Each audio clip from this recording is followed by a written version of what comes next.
peut-être commencer par laisser la parole à Johanna Jamé qui va présenter le projet Patience en médecin traitant sur le Bois-Chaud Sud, pour commencer peut-être, et puis après, je vous parlerai de notre expérience à nous sur le terrain. Bonjour à tous. Donc moi je suis Johanna Jamé, je suis coordinatrice de projet, donc comme l'a dit Isabelle, au sein de la CPTS du Bois-Chaud Sud. Et donc au sein de la CPTS a émané un projet qui était le projet Patience en médecin traitant.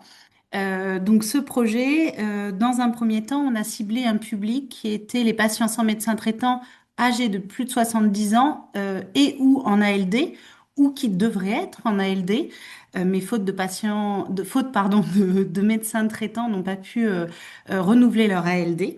Et donc du coup un groupe de travail s'est constitué, composé essentiellement de pharmaciens et d'infirmières libérales et de médecins. Et donc, le projet est né avec l'idée, effectivement, de pouvoir identifier ces patients sans médecin traitant par le biais, notamment, plus particulièrement, des infirmières et des pharmaciens et pharmaciennes. Et l'idée était de pouvoir effectivement, lorsque le patient était repéré, de pouvoir aller plus loin et que des professionnels de santé puissent réaliser un entretien, en tout cas, pour évaluer la situation médicale du patient, selon des critères qui ont été définis et approuvés par les médecins de notre territoire. Et donc, elles ont fait un super travail pour pouvoir effectivement réaliser ce questionnaire. Et il était impératif pour nous qu'on puisse avoir un support qui sécurise toutes ces données. Et donc, du coup, on s'est tourné vers Globule. On a travaillé avec le GRAD et l'éditeur aussi Kilab. Et du coup, bah, je vais laisser la main à Isabelle qui va vous présenter un peu plus l'utilisation de ce formulaire en ligne sur Globule, qui était qui était précieux en tout cas. Et donc là, on est à l'état expérimental et on va poursuivre. L'objectif, là, on a déjà récolté, enfin, on a déjà des dossiers qui ont été instruits sur Globule. Et l'idée, c'est qu'on va faire des réunions type RCP, donc là, plus particulièrement avec nos médecins du territoire, pour effectivement essayer de faire en sorte que ces patients puissent réintégrer un circuit avec un médecin traitant ou si vraiment ce n'est pas possible, en tout cas pouvoir leur proposer une solution et bien coordonner aussi tout le soin autour de ce patient. Voilà, je te relaisse la main, Isabelle. Donc en fait, nous, sur le terrain, on repère les patients qui n'ont pas de médecin traitant. C'est assez facile à repérer, voilà, parce que les ordonnances sont toujours un peu plus compliquées à avoir. Donc on crée le dossier globule soit manuellement en rentrant l'identité du patient, soit en flashant le QR code. Ce qui est très pratique parce que comme ça, on a toutes les données qui sont sécurisées et on sait qu'on ne fait pas de faute de frappe. Voilà. Après, on demande à l'accord au patient si on peut créer son dossier et l'inclure dans ce dispositif. Et donc, une fois qu'on a inclus le patient à domicile, ce qu'on fait en premier, c'est qu'on fait le recueil de tous les documents qu'on peut récolter.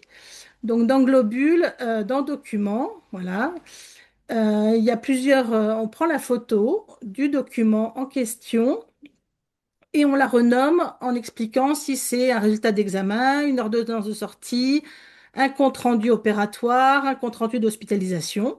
Donc comme ça, en fait, dans le dossier, il y a tous les documents, on met aussi les traitements. S'il y a besoin de surveiller les constantes, on peut mettre les constantes aussi. Il y a une rubrique constante. Et une fois qu'on a rempli tout ce dossier, voilà, on crée l'équipe de soins autour du patient. Donc, on lui demande ben, le nom de son pharmacien, s'il a des kinés, s'il a des assistantes sociales, voilà. Et on essaye de remplir la globalité, sachant qu'il y a même des établissements de santé qui y sont, parce qu'on a eu, nous, un cas d'une dame qui sortait d'oncologie et qui l'oncologie avait créé le dossier, ce qui nous a permis d'avoir tout le protocole de soins. Voilà. Donc, une fois qu'on a fait ce travail-là, qui est déjà assez long, on remplit donc le questionnaire qu'on a créé pour le parcours patient sans médecin traitant.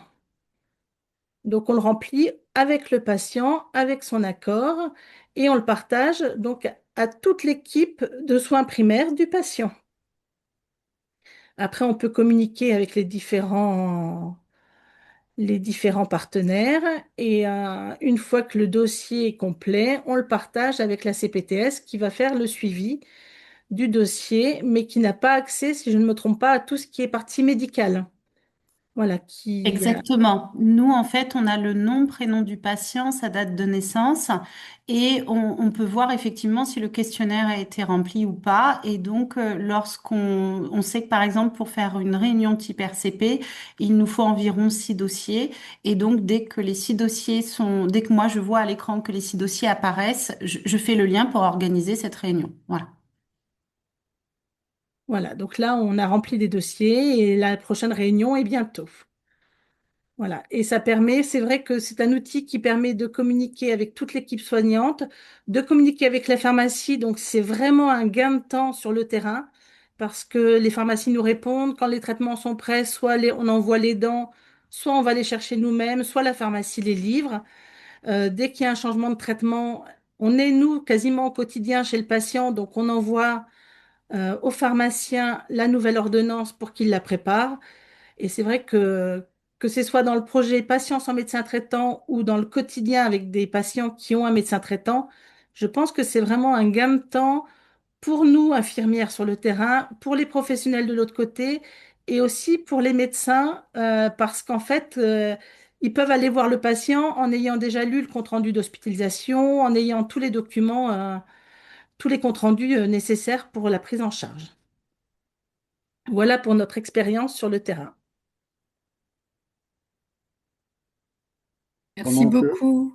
ouais, juste, ouais, du coup, excuse-moi, Ganel, juste pendant que Laura continue de montrer un petit peu, il y a deux, trois questions dans le chat qui me Parfait. permettra de compléter aussi les infos et les écrans montrés.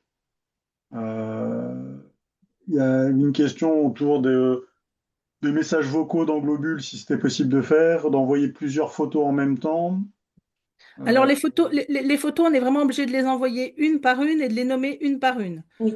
Donc, on peut aussi envoyer des photos de plaie. Voilà, j'ai vu ce qui permet aux médecins de savoir comment évolue la plaie ou comment est la plaie avant d'y aller. Et ça évite aussi à nous, infirmières, de retourner sur le terrain, refaire le pansement une fois que le médecin a vu la plaie. Voilà, mais on peut pas envoyer plusieurs photos en même temps et on est obligé de les nommer à chaque fois. Après, les notes vocales, moi, j'en fais pas, je les écris.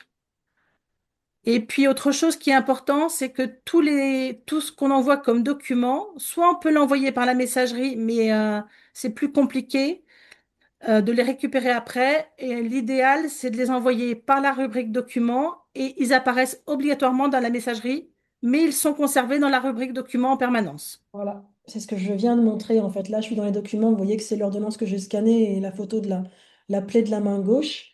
Elles sont bien dans le document, mais elles sont aussi de manière automatique ici, dans le chat du patient.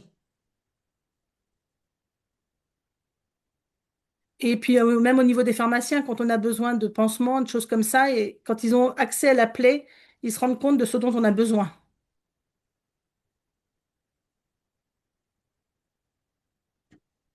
Bah, pour nous, c'est un outil qu'on utilise au quotidien sur le terrain.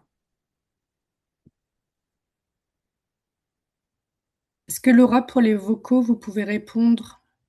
Oui, alors pour l'instant, dans le chat du patient, où vous communiquez au quotidien, vous pouvez envoyer un message vocal, faire une note vocale.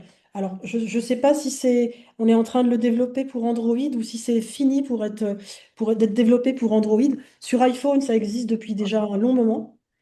Et on est en train de mettre à niveau les téléphones Android et les téléphones d'Apple pour qu'ils aient exactement les mêmes fonctionnalités. Donc, même si vous n'avez pas encore la note vocale sur un téléphone Android, ça va arriver là. Par rapport au formulaire de patients sans médecin traitant, il y a M. Fortin qui demande comment gérer les demandes de patients sans médecin traitant. Est-ce qu'il y a un listing pour en parler en réunion? Les coordinatrices ont-ils accès? Bon, les coordonnateurs CPTS peuvent avoir un compte Globule. Ils ont un accès via web aussi, et du coup qui permet d'avoir des listings. Mais ça, tu peux peut-être montrer. Et après, je vous laisse répondre, Bois au Sud, du coup, pour voir comment vous allez traiter les demandes. Alors, tu me suggères, tu m'as demandé de montrer quoi précisément, David? Tu sais, un compte Coordo, justement, pour qu'il voit son tableau de bord par rapport au listing des patients sans médecin traitant qui ont été évoqués là. Alors, je peux montrer le tableau de bord sur la version web. Ouais, bah, du coup, c'est en web. Oui. Là, c'est une connexion web, Monsieur Fortin. Alors, nous, on peut répondre. Alors, en Oui, fait, je là, veux bien. actuellement, on est à titre expérimental. On a une dizaine de professionnels sur le territoire, donc infirmières et pharmaciennes. Et on a la chance pour le moment, mais après, on aimerait le déployer davantage, que les personnes qui identifient les patients sans médecin traitant sont toutes les personnes qui sont en capacité et qui ont reçu la formation pour remplir le questionnaire sur Globule. Donc en fait, nous, quand le professionnel de santé, mais par la suite, on aimerait l'ouvrir. Donc en fait, tout professionnel de santé peut être en capacité de venir alimenter Globule et donc, simplement, dans la procédure, on a mis en place des procédures de saisine qu'on a communiquées à tous les professionnels de santé. Ils doivent effectivement, lorsque c'est dans le cadre du parcours patient sans médecin traitant, en intervenant, inscrire la CPTS du Bois-Chaux-Sud. Et donc, comme ça, nous, on a vraiment toutes les demandes qui sont identifiées, tout le repérage des patients sans médecin traitant. Et en fait, nous, notre rôle, et moi, mon rôle, c'est effectivement d'identifier ce patient, il est sur quel secteur. Et donc, du coup, j'ai un listing de professionnels qui sont à même de prendre rendez-vous avec ce patient pour faire le bilan sur la situation médicale de ce patient. Et donc moi, en fonction Ah, on a un problème de son ou il n'y a que moi? pour qu'il puisse recontacter le patient et fixer le rendez-vous avec le patient au plus près de son domicile. L'idée, c'est d'être au plus proche aussi du domicile voilà. Et donc, moi, j'ai accès effectivement, je vois si le questionnaire d'évaluation, le questionnaire a été rempli sur Globule. Et donc, à ce moment-là, moi, j'ai accès à ces listings-là qui me permettent de voir qu'il y a tant de patients repérés, il y a tant de patients dont le rendez-vous a été validé, enfin, et réalisé. Et donc, du coup, moi, ça me permet par la suite de pouvoir enclencher et proposer les réunions type RCP. Et j'ai également accès au listing des intervenants du soin. Voilà. Donc, je peux inviter effectivement les bons interlocuteurs par la suite. Et ce qui va être possible. L'équipe de soins qu'on a créée, et le but du jeu, c'était aussi de se dire que si on lui trouvait un médecin traitant, il avait déjà un dossier constitué avec les principaux antécédents, les deux comptes rendus opératoires, les dossiers en cours, les prises de sang. Voilà. Le but, c'était de donner pratiquement clé en main un dossier à un médecin. Et demain, pour pouvoir justement repérer, inclure ces patients, quand vous les créerez, avant même effectivement que la coordinatrice puisse leur trouver un praticien, il sera possible, alors pour l'instant, vous voyez, je le fais sur l'ordi, parce que la version smartphone est en cours de développement, je vais vous la montrer, mais le cordeau, la cordeau, pourra pour chaque patient, vous voyez qu'ici j'ai un bouton parcours, et on créera un parcours qui s'appellera patient sans médecin traitant, mais que ce patient, il est inclus dans plein de parcours différents. Et il suffira de cliquer sur inscrire dans un nouveau parcours. La cordeau, elle ira chercher patient sans médecin traitant dans son listing. Et les différentes, vous voyez que les patients, ils ont des étiquettes ici, mais aussi sur le smartphone. Le nom du parcours s'inscrira automatiquement sous le nom du patient. Du coup, on saura que ce patient, pour l'instant, il fait partie du dispositif patient sans médecin traitant. On pourra évidemment le retirer de cette procédure une fois qu'il aura trouvé un médecin traitant éventuellement. Mais l'inclusion se fera comme ça. Et la coordo n'aura pas forcément besoin tout le temps d'être sur son ordinateur, puisqu'il y a cette fameuse fonction parcours. Elle est en cours de développement ici pour être en mobilité. Et il sera possible à terme, donc pour l'instant, on ne fait que afficher les parcours dans lesquels le patient il est inscrit. Et la deuxième étape qui est en cours de développement, c'est qu'avec le petit plus ici, on pourra l'inclure en mobilité dans un des parcours en vigueur sur notre territoire. Et pour chacun de ces parcours, en cliquant dessus, on aura évidemment tout le détail des rendez-vous qui ont été honorés. Par exemple, si c'est le parcours patient sans médecin traitant, est-ce qu'il a vu un premier médecin? Voilà, qu'est-ce qui s'est passé? Le parcours plaie chronique, ça permettra de voir, voilà, est-ce que l'infirmière DU Plessicat, elle est venue à domicile? Qu'est-ce qu'elle a préconisé? Qu'est-ce qui s'est passé? Est-ce qu'on a changé d'ordonnance? Est-ce qu'on a mis en place un protocole dermato, etc. Donc, toute cette fonctionnalité de parcours qu'on a sur la version ordinateur, elle est en train d'être finalisée sur la version mobilité. Donc, ce sera plus facile de repérer vos patients sans médecin traitant grâce à ça aussi.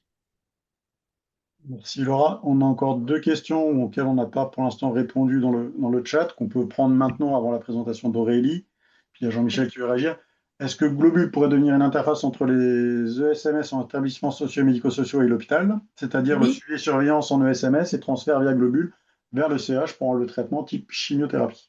oui, la réponse est oui. À partir du moment où vous avez Globule, vous avez un profil professionnel déterminé, que vous soyez dans un ESMS, dans un service d'onco ou que vous soyez libéral, si vous partagez le même dossier patient, l'hôpital peut mettre des mots là, des petits mots dans le chat du patient ici. L'hôpital peut mettre des documents dans la bibliothèque de documents avec différentes confidentialités, ce qui fait que si vous avez des travailleurs sociaux qui travaillent en même temps que des sanitaires, des soignants sur un même dossier, on dévoilera évidemment aucun document médical à ces pros du social. Et effectivement, oui, en fait, toute personne qui a Globule, que ce soit un service hospitalier, un ESMS ou un libéral, peut communiquer. Et c'est ça qui va faire aussi justement la trame des parcours de soins. Un parcours de soins, ça n'est pas que sur le territoire d'une CPTS. Souvent, dans un parcours, vous avez l'hôpital qui est partie prenante, vous avez parfois un ESMS, vous avez parfois un service social aussi qui est partie prenante du parcours du patient. Donc l'idée, c'est vraiment ça, oui, c'est que tout le monde peut intervenir dans Globule autour d'un dossier à partir de différentes structures, médico-sociales, sanitaires, libérales. Et là, pour compléter ce que vient de dire Laura, en région centre ont été déployés déjà certains services hospitaliers. Il y a une équipe mobile de soins palliatifs qui a été déployée justement pour être en lien avec les libéraux, des permanences d'accès aux soins, une équipe mobile santé précarité aussi, et dans une masse aussi là, en maison d'accueil spécialisée, en lien avec un médecin traitant qui avait besoin d'être en lien plus rapidement. On a mis en place la téléconsultation assistée via Globule dans ce cas de figure précis par rapport à un besoin spécifique. Donc c'est aussi d'autres cas de figure, mais c'est donc du coup en effet possible. Et il y avait aussi une autre question à propos, est-ce que ce logiciel serait adapté pour un hôpital de jour gériatrique dans le repérage des fragilités?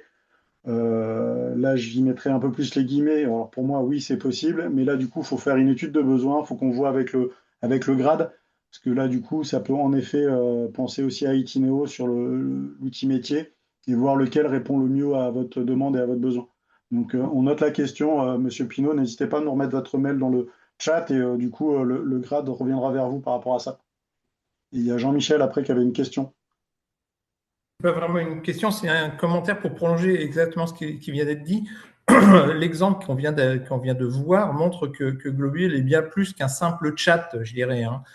C'est un chat, mais avec beaucoup de fonctionnalités déjà développées et qui fonctionnent, qui sont exploitées dans des tas de régions. Et pour rejoindre ce que tu viens de dire, David, c'est vraiment ça le sujet.